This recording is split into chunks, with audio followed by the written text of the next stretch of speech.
the advantage of having a smaller audience is it becomes more informal, and therefore you can also interact more. Question-answer sessions can be longer.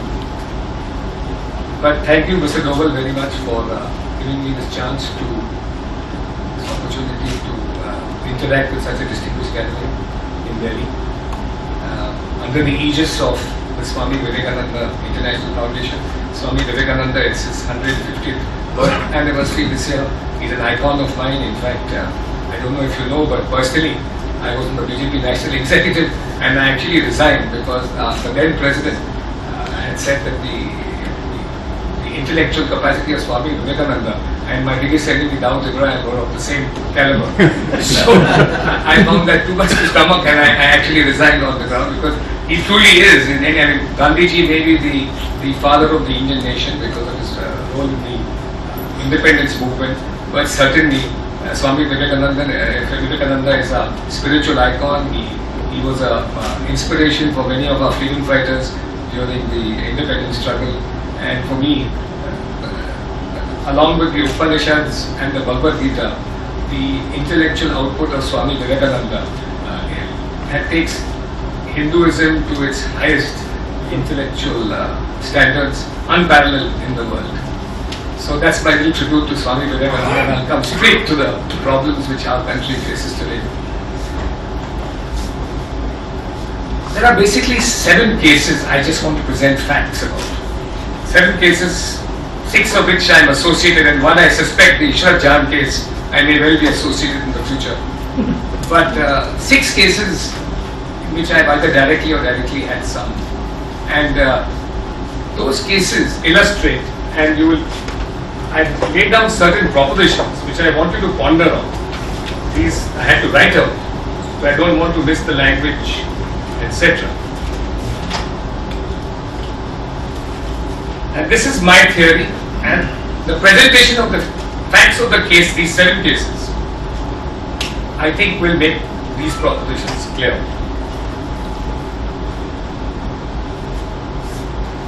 First, that the present ruling establishment, which rules the country at present, which ruled the country almost uninterruptedly from independence, discovered that since 1996, there was a political entity that was capable of becoming the single largest party and securing more seats than that ruling party ever since independence. That this party with its allies captured power, that is, I'm talking about the BJP, twice in 1996 and 1998, and had given a stable, highly successful government to the country that threatened to put the Congress with its non-ideological dynastic culture into oblivion for a long time. That the ethos of this rival, i.e. the BJP, was essentially a Hindu one. That therefore, the survival of that ruling establishment depended on 2 things. 1, polarizing the polity on religious grounds by demonizing the alternative and portraying to the and keeping the minorities in a state of permanent insecurity. 2, by internationally and domestically portraying Hinduism and its political manifestations as irrational, extremist, militant, and even dangerously violent. Now, some controversial propositions. That a large section of the largest minority in this country has become highly radicalized, like Islamists the world over. And there is a growing constituency for jihadi Islam in India. That the implementation of this strategy of the Congress party required cooperating with and cooperation from enemies across the border. And these 7 cases I will establish why I make such a radical statement, such a serious statement, such a serious indictment of the ruling establishment. that given the inherent anti-national, and I come to the institutional subversion part, that given the inherent anti-national nature of this cooperation between the ruling establishment here and foreign forces who are inimical to India, the camouflage of a vocal press, high-profile and activist NGOs, corrupt and pliable law enforcement officers, stroke agencies, and even pliable judges were absolutely necessary. To implement this strategy, therefore, we had institutional subversion, because that institutional subversion is required to camouflage a very dangerous game, a game which, as I said, involves keeping minorities in permanent insecurity and demonizing Hinduism, the BJP and Hinduism, which is its ethos, by portraying it to be extremist and violent evil. The violent part comes from the 7 cases. They're all to do with violence, either in Gujarat or the fashionable word now of Hindu terrorism or saffron terrorism. Now, these 7 cases span 2002 to the present date. And it begins with Godhra, the train burning incident of the Sabarmati Express, coach S6 in particular. Now, why 2002? Why did this happen in 2002? There were really 2 factors. In 2002, so Doval will bear me out, Mr. L.K. Advani, the then Home Minister, had gone to Washington and had a highly successful meeting with Colin Powell, at which he was promised all kinds of things. Mr. Advani had earlier done it with Musharraf, when he said, when Musharraf had come for his visit to Delhi, the Agra visit and so on and so forth, and he insisted upon the extradition of Dawood Ibrahim. And Musharraf, of course, got up and left the meeting in a huff. But Mr. Advani persisted. He had a highly successful meeting in Washington where Colin Powell assured him that Dawood Ibrahim would be declared a global terrorist, a fact which subsequently happened. The Washington Post and the New York Times both eulogized Mr. Advani. And Mr. Colin Powell, then Secretary of State, came to India with a team in January 2002. And on the agenda at this meeting was the extradition, the Americans putting pressure on Pakistan to extradite Dawood Ibrahim from Karachi, where he was staying, and bring him back to India. This meeting, somehow or the other, was scuttled. It never took place. But Dawood Ibrahim, whom the ISI, whom Musharraf considered a strategic asset, was cornered. It is now well known that the 2002 Godhra burning incident was not, as was then portrayed, an incident where Karsevaks made provocative statement at the railway station, where there was any teasing of Muslim women, where there was an altercation with tea vendors and the kidnapping of a Muslim girl. These were all stories spun at that time. The fact of the matter is that 59 Karsevaks were burnt in that coach alive, and out of them, and I am surprised that this part has never been emphasized, that 59 out of those Karsevaks, and all of them are not Karsevaks, 29 were men only, 22 were women, and 8 were even children.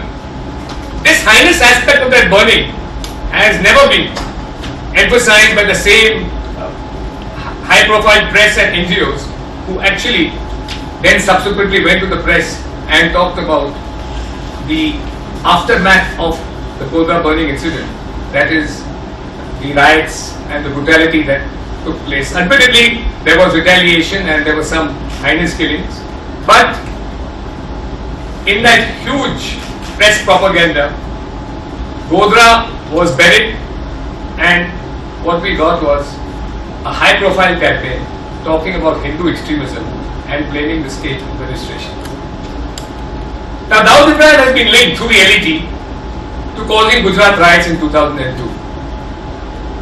He was cornered at that time, and this was a game. The second fact, which was also relevant by 2002, the Gujarat election. New Chief Minister had come, Narendra Modi had just come into Gujarat, and election were around the corner. So these combination of these two factors, Dawood Ibrahim being cornered and a Gujarat election around the corner, these contributed to not a communal conflagration caused by the ruling Gujarat administration, but by a pre-concerted conspiracy which was hatched, and now we have both the Nanavati Shah Commission. Of course, the then Railway Minister appointed the Banerjee Commission, which on the eve of a Bihar election said that this was some stove inside coach S6 that took place. But the fact of the matter is, the Shah Nanavati Commission, which was already in existence before the Banerjee Commission, as also a judgment of the Gujarat court now, has unambiguously laid down that on the 26th, that is one day before the train came into Godha station, the Sabarmati Express, one day on the 26th, there was a conspiracy attended by a number of people at Aman Guest House around Godhra, 140 litres of petrol. This is all judicial verdict, I am not saying this. 140 litres of petrol were collected on the 26th. They were taken by three-wheelers, stored near Godhra railway station and used the subsequent day. On the next day, the rioters were incited by saying that the Kalse works had teased Muslim women, which was subsequently judicially found to be untrue. There were 1,500 Muslim mob gathered that day at Godhra. It couldn't spontaneously have suddenly arisen in such short time. 140 litres of petrol, and the plan was to burn the entire train. The plan was to burn the entire train. Fortunately or unfortunately, it was confined to coach S6 only and 59 Kalse. So the first aspect is 2002 Godhra. Subsequently, the whole campaign, the press, commissions of inquiry, all subverted. These are all part of our institutions that were subverted to tell one side of the story, not the other side, which was the truth. The next incident after 2002, the Godhra burning incident, was the Best Bakery case. Now I came into contact with the Best Bakery case now, and I'll tell you how. Only in the year 2012. But you will remember that the Best Bakery case took place on 1st of March. That is 2 days after, and it took place not in Ahmedabad, it took place in Baroda. In Best Bakery, about 14, the owners, the people who worked in that bakery and the owners, were supposed to have been burnt alive by a mob of 21 Hindus. Nobody could identify these Hindus, the Baroda administration couldn't pick them up, nobody could identify them. But the matter went to court. These 21 persons who were named very flimsily. The Gujarat Sessions Court had a long drawn out trial. Many witnesses were examined, including one Zahira Sheikh, who was the star witness. And after examining all the evidence, Zahira had said in a deposition before the Gujarat Sessions Court that I can't identify anybody. I don't know who came. I was not there at the time. I can't identify anybody. The Gujarat High Court said there is no evidence against anybody at the Sessions Court and acquitted all 21 accused. The matter went to the Gujarat High Court. The acquittal was upheld after a long hearing. After these two acquittals, Zahira Sheikh, who now comes under the control of Tista Selva, goes to the Supreme Court and says that some person threatened me. She gives an affidavit. Some person threatened me, please overturn the verdicts, the judicial verdicts, after much inquiry by the two courts, and have a retrial. Justice Pasayan, heading the bench, gets very emotional. He passes a judgment in which he says that while Best Bakery was burning, there were heroes who were fiddling and sleeping. A reference to Narendra Modi. And a retrial was ordered. And Zahira Sheikh's evidence was ordered to be held, to be recorded again, because according to Justice Pasayan, she was a star witness who had been intimidated. We don't know who she was intimidated by, but merely because her affidavit says she was intimidated by powerful persons whose names were never given and the Supreme Court never made any finding, you had a retrial after 2 years, and the matter went back to it was transferred outside. The Supreme Court said, now we are taking it outside Gujarat, we don't trust the Gujarat administration. Impliedly, we don't trust the Gujarat courts also. So we are taking it outside, and it was tried in Bombay. It was tried in Bombay, and you will be surprised to know that even before the trial started, Zahira Sheikh had a press conference. The star witness had a press conference and said that I had made this affidavit in the Supreme Court, and I was forced to make this affidavit by Tista Setubar. I actually, like I said in the trial court, I never really identified any persons in the Best Bakery case. I was forced to make this identification, and this story is untrue. The matter went to the Supreme Court. Citizens for Justice and Peace, Tista Setubar, went to the Supreme Court and said, prosecute her for contempt. Now we don't know who threatened her on both occasions. But at least on the second occasion, she said that I was forced to make the affidavit by Tista Setubar. The Supreme Court, because it was so peaked, and here was a question of institutional subversion, instead of believing that story, believed Tista Setubar and punished that Zahira Sheikh for 1 year's imprisonment for contempt plus a fine. The trial went back. It continued before the Bombay High Court, the Bombay Sessions Court. Justice Tipse was then a Sessions Court judge, is now in the High Court. And he recorded a finding finally that out of 21 people, 9 were guilty. The star witness was Zahira's sister, Yasmin Sheikh, who in the earlier trial had not been examined. So, on that basis, she identified some people. Out of 21, only 9 were convicted. The rest were all acquitted. The matter came to the High Court. At the state of the High Court, somebody came on behalf of Yasmin Sheikh now. Zahira Sheikh to be jail mein. Yasmin Sheikh, somebody came to me and said, will you take up Yasmin Sheikh's case? I said, but she's a star witness, she's not an accused person. He said, no, she's given an affidavit saying that I gave false evidence before the Gujarat court, before the Bombay High Court, the Bombay Sessions Court now. And I was forced to do so by Tista Setubar. And this time, Yasmin Sheikh was supported by one Rais Khan, who was Tista Setubar's colleague in arms, who made all these affidavits and brought much succor and relief to the Gujarat victims in Ahmedabad and Baroda. And he supported Yasmin Sheikh's case. So the matter went to the Bombay High Court.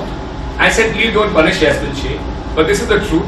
And if you want, record her evidence in the High Court for the first time, or send it back to the trial court, so that we can have a real view of the matter. But the High Court said no, forget all that, too much time has already passed.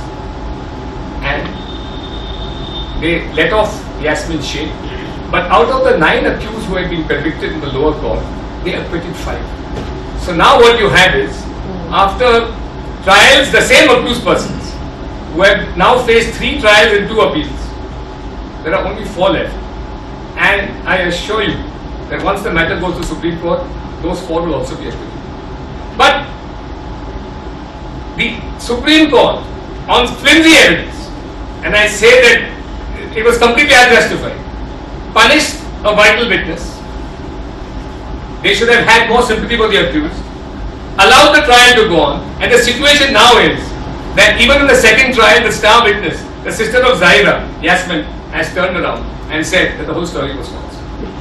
In fact, none of the accused were Hindus in that matter, but it was another case of a contrived burning by Muslim groups to create Hindu-Muslim riots, which didn't fortunately explode in Baroda like it did in Ahmedabad. Case number 3. We come to the Zakia case. Now Zakia was the wife of that MP, Mr. Zakia. Zakia Jafri. Ehsan Jafri was the husband who was killed in Gulbarg society.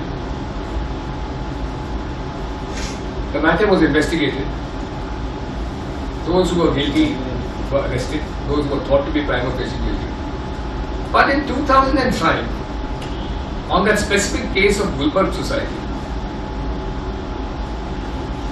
Zakia Jafri filed a petition, which she could not have done because the language, it was not a complaint in the sense of being a criminal complaint which disclosed facts and evidence.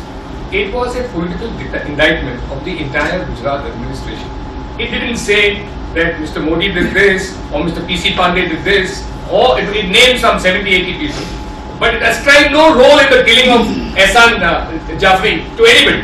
It was just a political denouement of the entire system. The Gujarat High Court heard that petition and dismissed it.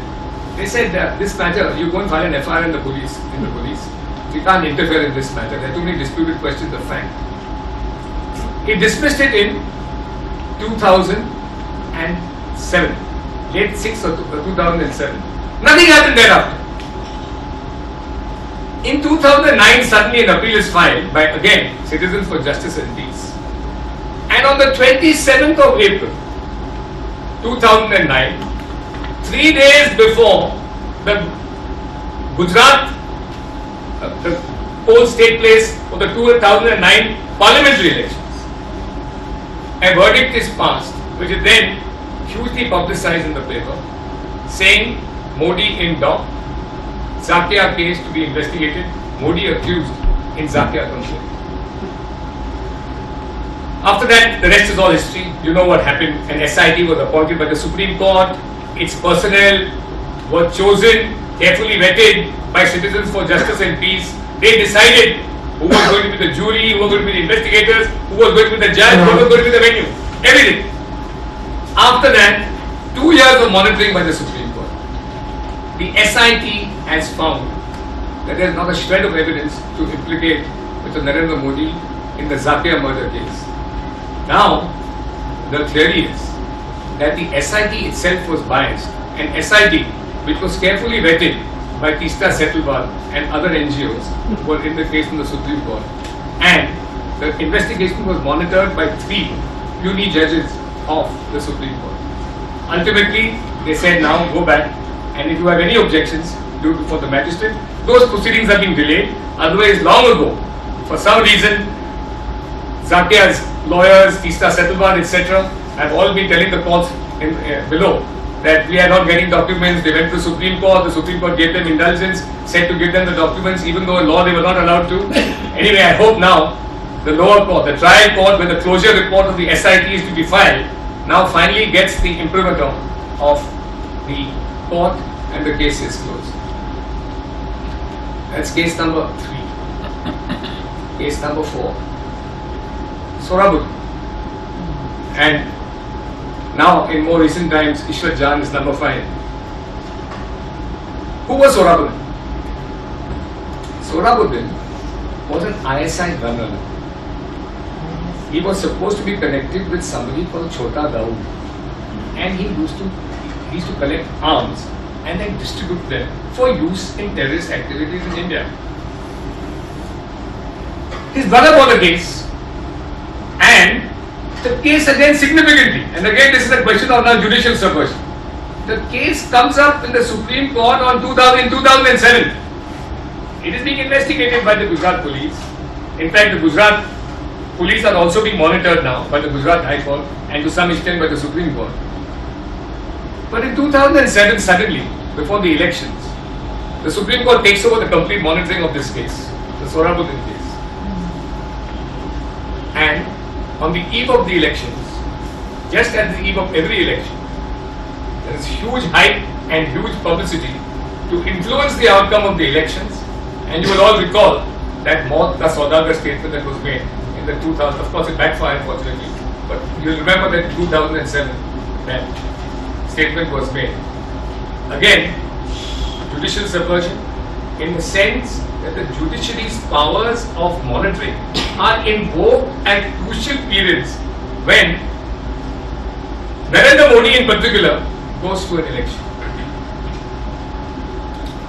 The other aspect of Sorabuddin is the murder of Kausar B. Now, I am not going into the evidence because the matter is sub judice, but I can tell you that once this trial starts, the whole case will collapse. There is nothing in it. It is all based on the statement of one of the police officers who was supposed to be a party to the killing of Sohrabuddin and Kausarvi. Now much is made about Kausarvi, and this merits some emphasis. It is a well-known tactic of Al-Qaeda, it's part of the manual, and Mr. Doval will tell you, that their operatives, wherever they operate, are now told to take cover of women. They are told to take cover of women. Sometimes these women are terrorists themselves. I must say in the case of Sohrabuddin, I have no evidence that Kausarvi was a terrorist. But for that matter, there is no evidence that even Kausarvi existed. But assuming that Kausarvi existed and was killed along with Sohrabuddin, I fail to understand, and this is a question which we must all ask ourselves. This man is an ISI gun runner. There are thousands of fake encounters throughout this country. Why is the Congress party propping up relatives of ISI known operatives? And why is the Supreme Court monitoring these cases for 5 years without any trial? The police officers, most of them part of a counter-terrorist group, have all been in jail now for 6 years. And they've been kept in jail for no fault of their own. They've been kept in jail because the Supreme Court monitors it, and the Supreme Court wanted to monitor this case because they thought that the investigation was inadequate formally. So they handed it over to the CBI. In 2010, this investigation was handed over to the CBI. And the CBI did only one more additional piece of investigation. Based on the statement of 4 criminals, 2 of them were still in jail, they implicated the former Home Minister of Gujarat, Mr. Amit Shah. That was the only addition which the CBI did. So, this monitoring which went on from 2007 and finally ceased in 2012 resulted only in the implication of totally flimsy evidence of Mr. Amit Shah. Fortunately, he has been released on bail on the ground that there is no prima facie case against him. The second terrorist case is Ishrat Jahan, now much in the news. This is even more shocking than Sohrabuddin. And it always struck me as really strange why a government would go to such lengths to have 2 judges monitor on a weekly basis a case of an ISI terrorist who was convicted. By the way, Sohrabuddin himself was a convicted Tada detainee. He had been convicted for 5 years and he continued his activities while he was on bail by the Supreme Court. The Gujarat High Court convicted him under Tada and he was in bail pending his appeal in the Supreme Court. But he continued to defend his activities.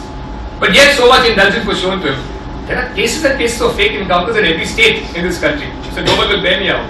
But why were these cases particularly picked and chosen and placed before the Supreme Court? It was only because the NGOs, the motivated NGOs, concentrated their tentacles only in Gujarat, and for some strange reason, ISI operatives. So too, Ishrat Jahan. Ishrat Jahan was killed in Ahmedabad according to the official version. I will not go into the fake encounter version. When she was accompanied by 3 other terrorists. She was accompanied by 2 Pakistani terrorists, well known, nobody denies it that they were Pakistani terrorists, and one Javed Sheikh, who was a person originally from Kerala, who then converted to Islam to marry a Muslim woman, Sajida Sheikh, his name was Javed Sheikh, went to Dubai, where he was given training, went to Muscat first, came back a jihadi, met Ishrat Jahan before he finally met his end at the hands of the Gujarat ATS. He was in Dubai in touch with Muzammil Bhatt, a well-known LET operative who had been responsible, the mastermind, for many terrorist activities in India. Ishrat Jahan herself, there is sufficient evidence, and I am not going to disclose every piece of evidence that exists, but there is sufficient evidence that Ishrat Jahan herself was a terrorist, if not a suicide bomber. On the FBI records, when they first interrogated David Headley said that in the summer of 2004, he met Zakir Latvi, the head of LET, in the presence of Muzammil Bhatt, and Zakir Latvi told him that Ishrat Jahan was a suicide bomber. The NIA who interrogated him, and of course the NIA document on this aspect of the matter is now mysteriously missing. It's not being seen anywhere. The official version has been sanitized, and I suspect it has been done by Mr. Chidambaram. Even the Home Secretary did not see it.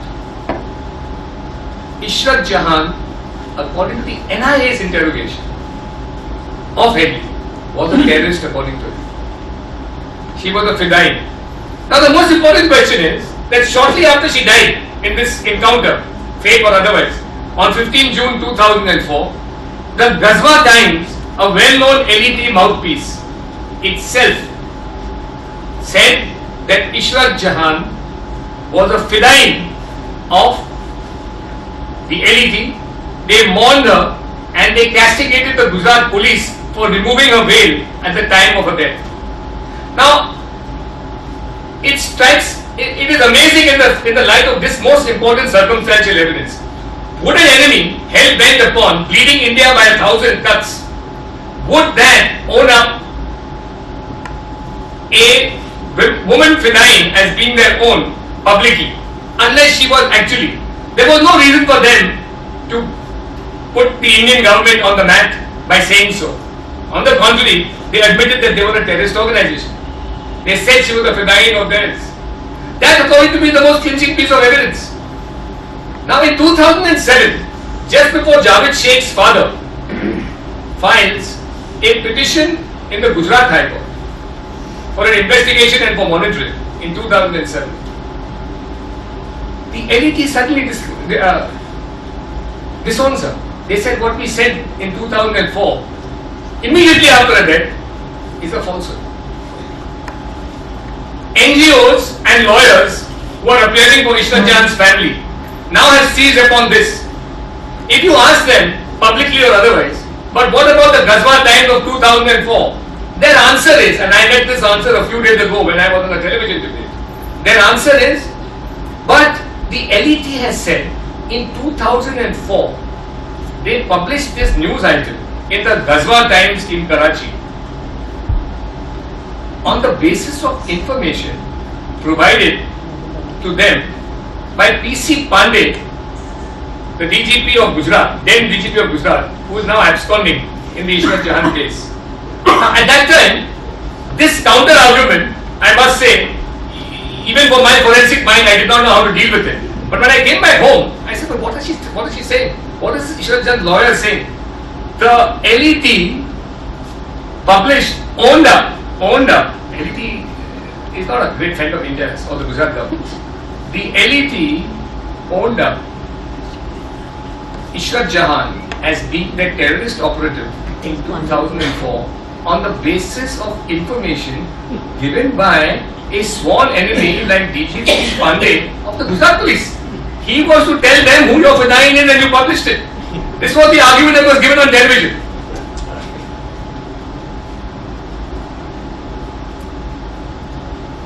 Now, the Ishrat Jahan case is the pinnacle of institutional subversion. I've seen judicial subversion, I've seen press subversion, I've seen commissions of inquiry submission, all in 2002, in all these cases. I've even seen CBI, NIA subversion.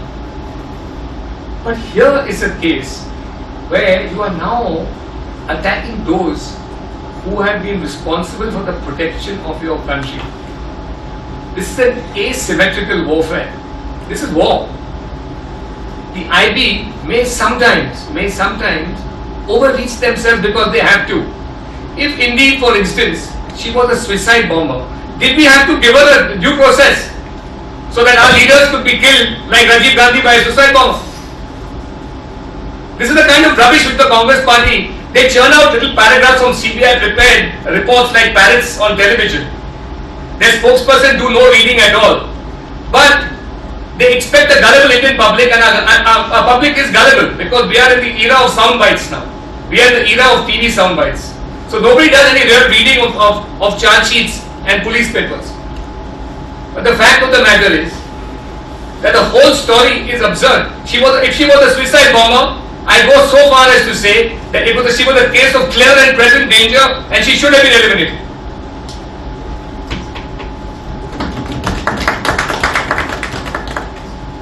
Instead, we have a case now. Please see what is happening in this country. And that's why my 7 propositions, which I read out in the beginning.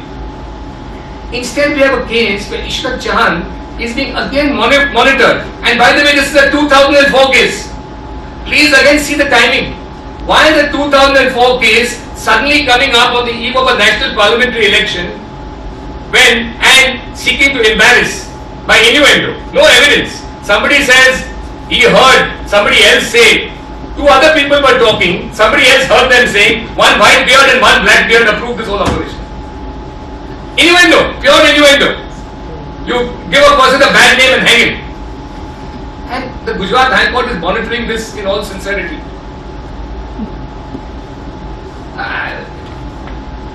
Something has gone wrong because, frankly speaking, something is wrong with the character of our people, and I don't blame the judiciary. Because the judiciary, after all, comes from the ranks of the legal public, from the ranks of lawyers. Something is going terribly wrong when you have to arrest an IB officer. And then look how far they go. The chief investigating officer, the head of the SIT, one Mr. Satish Verma, he has a huge hurdle to overcome. Because in 2009, as late as 2009, in the same Gujarat High Court which is monitoring Ishrat Jahan's case, the Home Ministry files a detailed affidavit, a very detailed affidavit, setting out that Ishrat Jahan was a terrorist. This affidavit is dated 6th of August 2009. Of course, it is subsequently diluted because somebody doesn't want to give the Modi government credit for killing 4 well-known terrorists, and they want to focus on the emotive factor of one of them being a lady, notwithstanding the fact that she was a fedayeen, admitted fedayeen, and possibly a suicide bomber. So, that Under-Secretary who filed the 6th August 2009 affidavit, they then interrogated, Mr. Verma interrogates. One fact which has not come out in the public, which I am sure is imminent, is the fact that Mr. Mani, then Under-Secretary, now working for the Urban Development Department, was beaten. He has filed an FIR. He has filed an FIR saying he was beaten by the CBI officer. And that will be out in the public very soon. Secondly, he made a note which he sent to his superiors and to the head of the SIT, saying that in the course of his interrogation, Mr. Verma said 2 very striking things. One, of course, the idea was to get Mr. Rajendra Kumar, the ID man who had given the inputs. So he says that, please tell me, it was Mr. Rajendra Kumar who made you make this affidavit, calling them all terrorists in 6th August 2009. He said, no, I met him only twice. At 2 Indo-Pakistan delegations, I had met Mr. Rajendra Kumar only twice. There's no question about it. Then he says, all you IB people, or all you Home Ministry officials, you are stooges of the IB because you have to get IB clearance. That is why you are deposing like that. He said, no, I'm not. I'm telling you this because this is the fact of the matter as I know it. You can't compel me to say something else. Finally, he goes so far as to say that, Parliament attack of 2001 and the 26/11 which took place in Mumbai, these were all done by the government of the day. This is the head of SIT investigating this matter. He is telling Mr. Mani, Under-Secretary of the Home Ministry at that time, that both these were done by the government of the day, which means the BJP or the NDA in 2001 and the UPA, including the Congress now in 26/11, because they were in power. And they did it because they wanted to kill so many people so they could justify subsequently passing stringent legislation like quota. Money. Fortunately, his memory note says that when this is what I was told, I told him, in the security establishment, such views are normally thought to be those of the ISI. And this is all on record. His recall from memory note is on record. This is the shocking level to which Mr. Doval and me were having a conversation just before the meeting started, and it is clear that this government will now stoop to nothing. It is either going to be, if they can't come, they are going to destroy every institution. If they can't come back, as they are unlikely to do, and I think they know it themselves, they are hell-bent on destroying every institution in this country. And the damage caused to this country is going to be almost irreparable. It is the ISI tactic. There are three clear ISI tactics which I can see as somebody, as an ordinary citizen. I don't have to be part of the IB. I can see this. There are three clear tactics of the IB. One, your operatives cover them with women. If those women get shot as collateral damage or otherwise, scream to human rights activists and NGOs and target as murderers of innocent people the very forces who are protecting India against the ISI and the LED. That is the counter-terrorist forces. The counter-terrorist forces in Gujarat now, the whole ATS in Gujarat is in jail for 6 years. And the IB now, they want to demoralize the IB. First, they effectively destroy your investigating, your terrorist investigating agencies. Now, your input intelligence agencies, they are trying to demoralize and subvert. This is ISI's game. This is ISI's game. And the Congress party and its acolytes are playing it to the hilt. They are playing to the hilt this, and sometimes I feel that they have to be hand in glove. That's why my controversial proposition, does the Congress party believe that there is a growing jihadi constituency in this country which can be appeased by even subverting our intelligence and investigating agencies? Does this appeal to that constituency?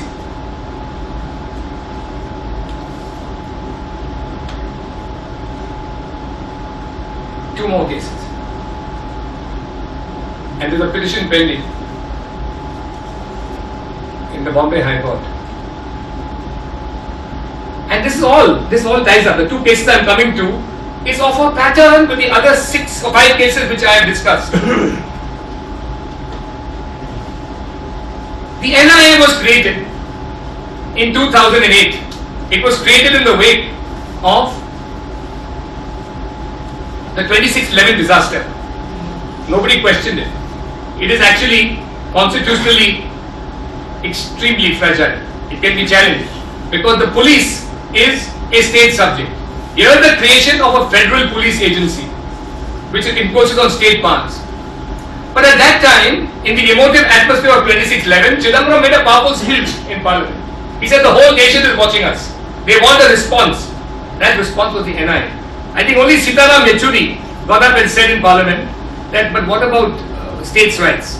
He made a feeble attempt to oppose it. And it was passed unanimously, the bill. Of course, it was an emotive time.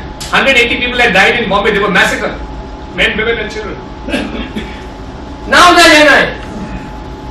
It has averted, no. The NIA, which was created to avert terrorist strikes, has averted very few. Its successful investigations are very few. It was meant to investigate future terrorist cases. Instead, what it has done is, and I filed a petition in the Bombay High Court challenging the NIA, that it seems to be politically motivated to the extent that it wants to bring previous terrorist cases in line with a statement made by the Clown Prince of India, Rahul Gandhi, to the Ambassador of the United States, Timothy Romer, in 2009 at a dinner hosted by Manmohan Singh for Hillary Clinton. This mercifully came out in the WikiLeaks, where Timothy Romer writes, he was the ambassador at that time, he writes to the Secretary of State in the United States that met Rahul Gandhi, and Rahul Gandhi told me that yes, LET is a problem, But there is a far more serious problem, and that is one of Hindu terrorism in this country. Hindu terrorism is more dangerous, said Rahul Gandhi, than LED terrorism. And this record has not been denied by Rahul Gandhi. It's been freely in the public domain. Rahul Gandhi has never once denied it, nor has the American ambassador. So what has been done now is, they start re-investigating cases, and let me say that there are 3 or 4 cases where Hindus have committed terrorist acts, mainly in Muslim communities, Muslim dominated areas. But 2 of them stand out, and I ask myself all the time, why these 2? One is the Samjhauta Express of 2007, and the other is Malegaon. There were 2 bomb episodes in Malegaon in Maharashtra. One was in September 2006. And one was September 2008. In 2006, the ATS in Maharashtra, the Anti-Terrorist Squad Maharashtra, under a Congress government, promptly investigated that case. They arrested 12 people. They recorded 7 confessions. They recorded the statements of key witnesses under Section 164 of the Criminal Procedure Code before a magistrate. They got forensic evidence where the FSL, the Forensic Science Laboratory Hyderabad, established that the mud which had been collected in the godown of one Shabir Batteriwala, that mud contained RDX. They took those earth samples, sent it, and the FSL confirmed it. They got a tape recorded conversation between the planter and a gentleman called Abrar Ahmed, who subsequently they made an approver before the magistrate. His lawyer made an application asking him to be made an approver. This case, now the NIA has taken over, and on the basis of the statement of one Asimana, they are now trying to acquit these people. It's a purely political act. The ATS was followed. Quickly the Congress party took the ATS out of the picture after they charged these people. And they got the CBI. In 2009, they got the CBI. Sorry, 2007 they got the CBI. This 2006, Malegaon, September. ATS filed its charge sheet in December, and CBI came to the picture in early 2007. CBI confirmed the findings of the ATS and got some more evidence. They said these are the accused people, and the RDX which was used in the bomb blast was used from the surplus that was left over from the 11th July bombings, train bombings in Mumbai. There were train bombings on 11th July, more than 200 people died. There were catastrophic events, almost like 26 lakh. Surplus RDX came from there, and the same group who committed the July 2006 train bombings did it because they went in September and committed the Malegaon blast because the 2006 train bombings did not result in Hindu-Muslim riots. They thought that Hindus will target Muslim areas. It didn't happen. So the surplus RDX was used from July 2006 blast and used to now blast the Muslim area, so that there would be Hindu-Muslim riots as a result of that. It didn't happen on one day, so another bomb was planted 2 days later, which didn't go off, and the ATS recovered it.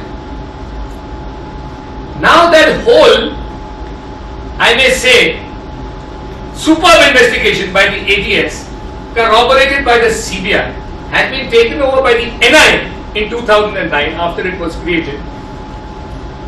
The matter has gone to and forth. All the accused persons have gone to the High Court and up to the Supreme Court.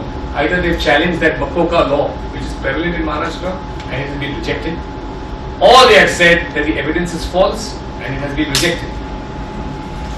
Suddenly, the chairman of the Minorities Commission, Mr. Habibullah, decides to take it up, and he makes press statements saying these people are innocent. So you have an extrajudicial verdict by the chairman of the Minorities Commission saying that these people are innocent and they should be acquitted. He keeps repeating this in the press. Doesn't tell us why he believes that. He keeps repeating this in the press. He is corroborated and supported by none other than guess who? Salman Khurshid, the then Minister for Minority Affairs. Now Salman Khurshid, of all people, should not be talking. Because the accused persons in that Malegaon case, who were found by both the ATS and the CBI, were all members of SIMI, the former incarnation of the Indian Mujahideen, whom he had defended repeatedly from 2001 onwards. He had said they were not a terrorist organization. But he has a vested interest in getting his clients out. So first, through the chairman of the Minorities Commission, he makes this noise. Then he supports it. And finally, that great arbitrator of all justice in this country, Mr. Chidambaram, comes forward and says that these people should be released on bail. And he says before the NIA has even applied its mind that these people will be released on bail. Few days later, all those Muslim terrorists are released on bail. Now, when I filed the petition, as evidence of two Malafide acts, I mentioned Malegaon 2006 and Samjhauta Express. I pointed out that nobody is saying that those people are innocent. Now the NIA has gone a step further. I said, but nobody said they are innocent. If they are not innocent, why are you releasing them on bail? Now the NIA, very recently, has filed a fresh charge sheet against 4 Hindu, so-called Hindu terrorists. The evidence against them is 0. The charge sheet of the NIA does not consist of implicating these 4 new gentlemen. But all the evidence consists in destroying the whole evidence. And how do they destroy it? ATS has recorded a statement on oath before a magistrate of being confessions of those people. These people make them retract that confession and say we accept the retraction. So the whole investigation is gone. ATS's investigation is gone.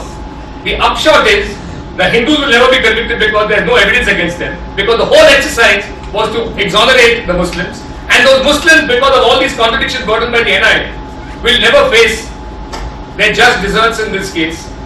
And this is not a case of, and this is not a communal angle at all. If 30 Muslims died in 2006, on the day of Shab-e-Barat, 8th September 2006, people who want to know who killed those innocent Muslims, and most of them were poor Muslims, who killed those poor Muslims, aren't we interested in finding out the truth? Instead of showing empathy for the Muslim accused, why are you not showing empathy for the Muslim victims, those 30 people who died? Just one more case. And I see, both these cases had links again with Dawood Ibrahim. Just like the 2002 Gujarat riots were linked with Dawood Ibrahim, the ISI elite. Both these cases, the Samjhauta Express is the other one, where, as you know, in Panipat, that friendship train took off on 18 September and there were bomb blasts. Many people were killed. I think some 60-70 people were killed in that Panipat bomb blast. From Mr. Narayanan, National Security Advisor to that time, to Mr. K.C. Singh, to the Panipat police, even the then Prime Minister of Pakistan admitted that they were looking for people in Pakistan as the perpetrators of the Samjhauta blast. The UN Security Council has released, its Press Information Bureau has released a circular saying that the LET was responsible for Samjhauta Express. The US State Department has indicted LET, Dawood Ibrahim and a gentleman called Arif Kasmani. This is also available on the State Department's website as being responsible. But the NIA in 2009 has again chosen to suggest that the Samjhauta Express, this time they've not got any evidence, but they've floated it in the papers, that Samjhauta Express, after all, Rahul Gandhi said this to Hindu terrorism is dangerous. More dangerous than LED terrorism. It has to be proved now. All institutions have to be subverted to prove Rahul Gandhi's statement to Timothy Romer. So the NIA is going around now saying Samjhauta Express is also the handiwork of Hindu terrorists. There is no evidence for this. They are relying upon the statement of one, Asim Anand, who has retracted that statement. And in that statement, all he has said is, one Sunil Joshi, who is dead, claimed responsibility for this Samjhauta Express blast. Spiritual tune. Look at the Congress government, again through Mr. Salman Khurshid. It says that the word Hindu nationalist is an oxymoron. It's an oxymoron, which means a contradiction in terms. I think it's time for this government and show that nationalism requires Hindu spirituality, and those who deny it are nothing but unmitigated morons. Thank you very much.